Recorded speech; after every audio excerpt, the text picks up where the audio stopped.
সাবেক সেনাপ্রধান, মানে সদ্য সাবেক নয়, বেশ আগে উনি সেনাপ্রধান ছিলেন,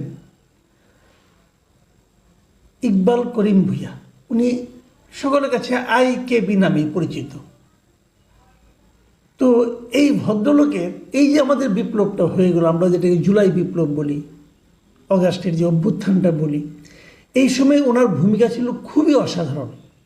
আমরা বিভিন্ন সময় দেখেছি সোশ্যাল মিডিয়ায় ওনার যে ভূমিকা আমরা দেখেছি, উনি নিজে ওনার ফেসবুকের ওনার প্রোফাইল যে পিকচার সেটা পর্যন্ত চেঞ্জ করেছিলেন।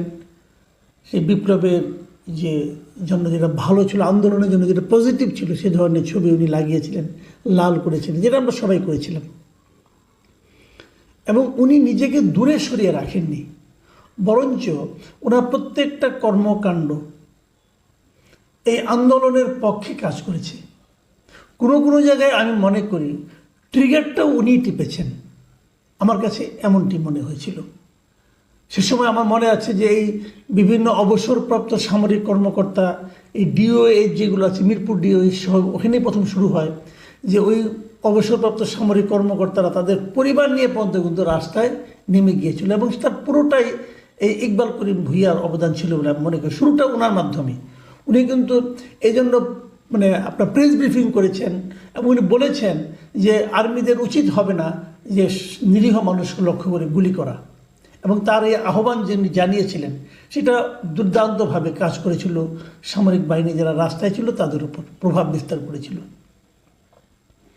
তো এই ভদ্রলোক ওনার ফেসবুক অ্যাকাউন্টে বেশ কয়েকদিন ধরেই একটা করে স্ট্যাটাস দিচ্ছিল, সেটা ছিল বেসিক্যালি সামরিক বিদ্রোহ, সামরিক অভ্যুত্থান, গণবিপ্লব, এইগুলো নিয়ে দেশে দেশে কীভাবে হয়েছে, আমাদের দেশে কিভাবে হয়েছে, কোনটা কিভাবে হয়েছে, সবগুলি উনি ধারাবাহিকভাবে প্রকাশ করছিলেন।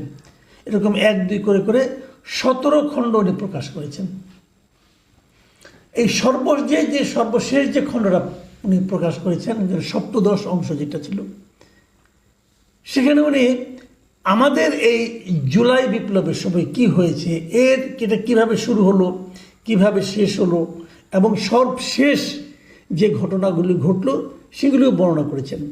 এবং সপ্তদশ খণ্ডে যেটা উনি করেছেন অংশে, সেখানে উনি দেখিয়েছেন যে কিভাবে শেষ অঙ্কে এই তত্ত্বাবধায়ক সরকার গঠিত হলো এবং কারা গঠন করলো, এবং কিভাবে সেখানে তৎকালীন DGFI এর যারা ছিলেন, যে DGFI প্রধান, তারা ভূমিকা রেখেছেন, এগুলো নিয়ে ডিটেল বর্ণনা করছেন। আমি এটা নিয়ে আজকে আলোচনা করব, সংক্ষেপে করব। আর আগেরগুলো আমি আলোচনা করলাম না, কারণ ওগুলো অনেক বড় হয়ে যাবে, ওই লাইনে যাচ্ছি না। আমি এইটুক করি এই কারণে যে এইটুক পড়লেই আপনারা বুঝতে পারবেন কতগুলি পয়েন্ট, যে আসলে এই যে কয়েকদিন আগে যে অভিযোগটা করেছিল আমাদের একজন উপদেষ্টা নাহিদ ইসলাম, যে উনি বলেছিলেন, এই অভিযোগটা আগে আমি শুনিনি, প্রথম ওনার মুখে শুনেছি। উনি বলেছিলেন যে এই রাজনৈতিক দলগুলো সেনা নিবাসে যে সেনাপ্রধানের সঙ্গে এক ধরনের ষড়যন্ত্র করছিল ক্ষমতা দখলের, এবং তার এই অভিযোগটা তখন আমি বুঝিনি। আসলে সত্যি কথা বলতে গিয়ে এই ধরনের অভিযোগ আগে শুনিনি, তো বুঝিনি। কিন্তু এই ইকবাল করিম ভূঁইয়ার এই লেখাটা পড়ে আমার কাছে মনে হলো নাহিদ ইসলাম তো ভুল কিছু বলেননি, আসলে ঘটনা তো সেভাবেই ঘটেছিল। আমি বরং ইকবাল করিম ভূঁইয়ার লেখাটা আপনাদের কিছু কিছু অংশ পড়ে শোনাই, আপনারাই বুঝতে পারবেন। উনি লিখেছেন, শেষ দৃশ্যটা ঘটে সেনা সদরে, যেখানে সেনাপ্রধান এবং নৌ ও বিমান বাহিনীর প্রধানরা মেজর জেনারেল ফজলে ইলাহি আকবর ব্র্যাকেটে BNP ও DGFI মেজর জেনারেল হামিদের মাধ্যমে 5টি রাজনৈতিক দল আর আইনের শিক্ষক আসিফ নজরুলকে ডেকে পাঠান। তারপর উনি ব্যাকরে লিখেছিলেন, এটি ছিল একটি বিতর্কিত পদক্ষেপ, যেখানে বিজয়ীদের কাছে যাওয়ার কথা, সেখানে উল্টো বিজয়ীরা বিজিতদের কাছে রিপোর্ট করে। শোনা যায় সেখানে রাজনীতিবিদরা ও আসিফ নজরুল সেনাপ্রধানের, রাষ্ট্রপতি ও সংবিধান বহাল রেখে আগের তত্ত্বাবধায়কের আদলে অন্তর্বর্তী সরকারের অধীনে দেশ চালানোর পরামর্শ মেনে নেন। মানে এই ধরনের পরামর্শটা দিয়েছেন সেনাপ্রধান, সেটা এই রাজনীতিবিদরা এবং আসিফ নজরুল মেনে নেন। এই হলো ইকবাল করিম ভূঁইয়ার বক্তব্য। এই যে ঘটনাটা ঘটেছে এটাকে উনি কীভাবে বর্ণনা করেছেন, উনি বলেছেন যে বিপ্লব জোরালোভাবে শুরু হয়েছিল তা শেষ পর্যন্ত একটি অকাল সিজার, ইনভার্টেড কমাতে রেখেছেন, একটি অকাল সিজারের মতো জটিল কৌশলের মাধ্যমে অনেকটাই মিইয়ে যায়। কিছু ক্ষমতাবান লোক মূল নাটের গুরু হিসাবে থেকে যান। তার মানে যে বিপ্লবটা শুরু হয়েছিল সেই বিপ্লবটা কীভাবে ধ্বংসপ্রাপ্ত হলো, এই জায়গাটা উনি বলেছেন যে একটা প্রিম্যাচিউরড বেবি যেরকম সিজারের মাধ্যমে বের করে নিয়ে আসে, সেরকমভাবে এই বিপ্লবটাকেও একটা প্রিম্যাচিউরড বেবির মতো অকাল সিজারের মতো জটিল কৌশলের মধ্যে ঢুকে গেল এবং কিছু ক্ষমতাবান ব্যক্তি এর মূল নাটের গুরু হিসাবে থেকে গেল।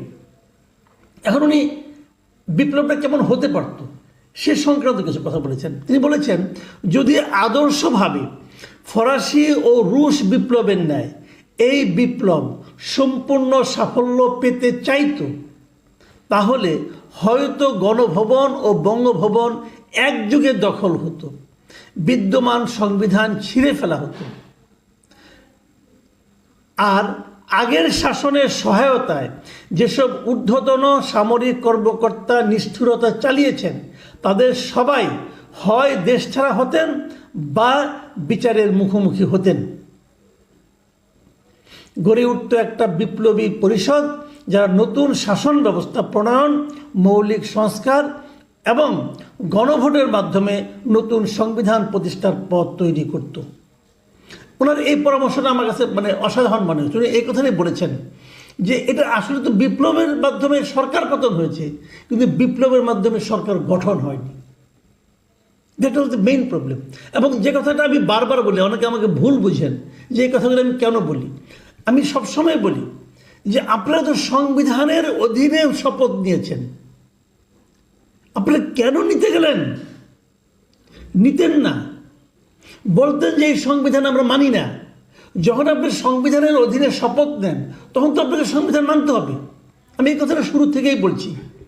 এটাকে অনেকে অনেক রকম ব্যাখ্যা করেন ভাই, কিন্তু আপনি এখন ব্যাপারটা বোঝার চেষ্টা করেন। উনি এই কথাই বলেছেন যে এদের উচিত ছিল সংবিধানটাকে ছুঁড়ে ফেলে দেওয়া, যে এই সংবিধান আমরা মানি না, এই সংবিধানের আলোকে শপথ দেওয়ার কোনো প্রশ্নই ওঠে না। নিলেন কেন? কেন নিতে গেলেন? এই জায়গায় বিপ্লবীরা সবচেয়ে বড় ভুলটা করেছে। তাদেরকে কে প্ররোচিত করেছে তাদেরকে এখনও আইডেন্টিফাই করার সময় আছে। আইডেন্টিফাই করেন, বলেন তোমরা আমাদেরকে ভুল বুঝিয়েছ। আপনি বিপ্লব করেছেন ভাই, রাষ্ট্রের প্রধান দুইটা স্তম্ভ, রাষ্ট্রপতি এবং প্রধানমন্ত্রী। আপনি প্রধানমন্ত্রীর পতন ঘটাইলেন, রাষ্ট্রপতি পতন ঘটাইলেন না কেন? তখন রাষ্ট্রপতি কাছে গেলেন আপনি শপথ নিতে। শপথ নেওয়ার পর আপনি এখন বলেন যে আমি রাষ্ট্রপতি মানি না, আমি সংবিধান মানি। এখন তো আপনি বলতে পারবেন না, তা আগেই বলতেন। আগে না বলে ভুলটা করেছেন। তারপরে দেখেন উনি কি বলেছেন যে কিন্তু এটা না করে কিন্তু অনভিজ্ঞ বিপ্লবী নেতৃত্ব পুরনো পদ্ধতিতে সেনাবাহিনীর সঙ্গে সমঝোতা করে পূর্ববর্তী ব্যবস্থার মধ্যে ঢুকে পড়ে নতুন কোনো ভবিষ্যৎ নির্মাণের সুযোগ তারা তাই হারিয়ে ফেলে। এই জায়গাটা নিয়ে আমার একটা প্রশ্ন আছে। এই যে অনভিজ্ঞ বিপ্লবী নেতৃত্ব, বিপ্লবী নেতৃত্ব সাধারণত অনভিজ্ঞ হয়, এটা তারপরে মানলাম যে এটা নেতৃত্ব অনভিজ্ঞ ছিল, কিন্তু প্রশ্নটা হলো নেতৃত্বটা কোথায়? এটা কাদের নেতৃত্বে, কে ছিল নেতা বলেন তো এই বিপ্লবের? আপনি কিন্তু একক কোনো নেতা খুঁজে পাবেন না। যে কারণে এই বিপ্লবটাকে বিপ্লব বলতে আমি মাঝে মাঝে রাজি না। আমার কাছে মনে হয় এটা কোনো বিপ্লবই ছিল না। আসলে এটা ছিল আসলে একটা গণ অভ্যুত্থান। মানুষের ক্ষোভ, পুঞ্জীভূত ক্ষোভ বিচ্ছিন্নভাবে সারা দেশের মানুষের মধ্যে ছিল। একটা সুযোগ পেয়ে সেই ক্ষোভটা বিস্ফোরিত হয়েছে। এই হলো গিয়ে কথা।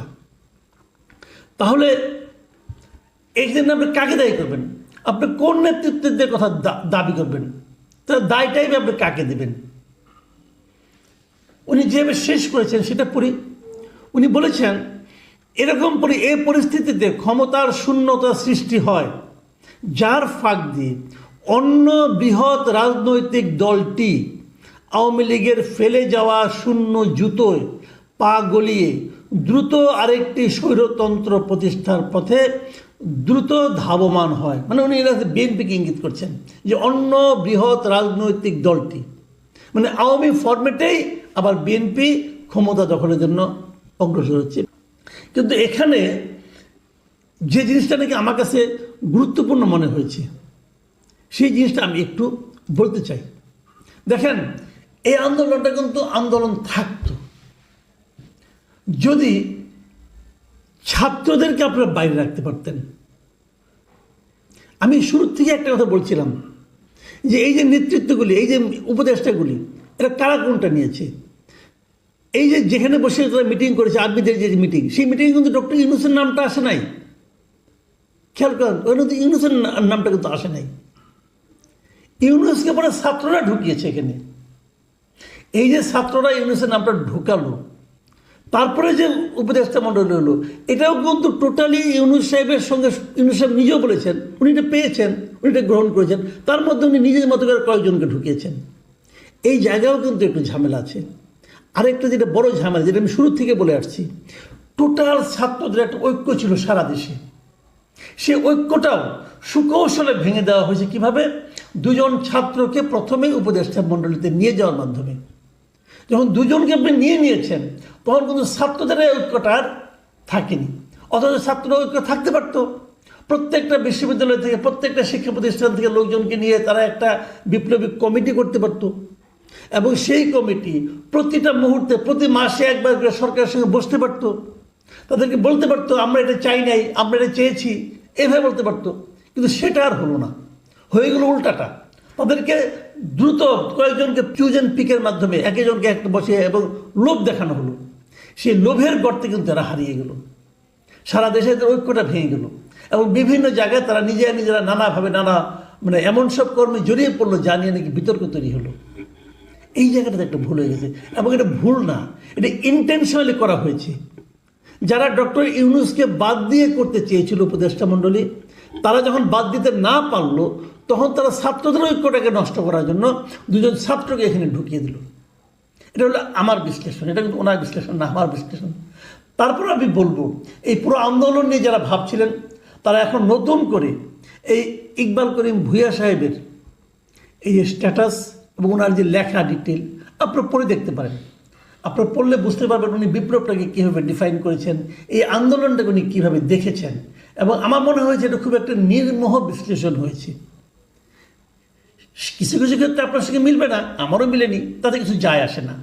সব কথাই আপনার মানতে হবে অথবা আমার মানতে হবে তা তো নয়, প্রত্যেকটা মানুষই আলাদা। কিন্তু মোটা দাগে আমার কাছে এটা একটা খুবই নির্মোহ বিশ্লেষণ মনে হয়েছে। এবং আমার মনে হয় এই আমাদের আন্দোলন নিয়ে অথবা গণ অভ্যুত্থান যাই বলেন, যে নামে অভিহিত করেন না কেন, এটা নিয়ে আরও এই ধরনের যারা সঙ্গে জড়িত ছিলেন সবারই নানা ধরনের বিশ্লেষণ এবং মূল্যায়ন সামনে আসা দরকার। তাহলে হয়তো আমরা একটা প্রকৃত চিত্র পেতে পারবো।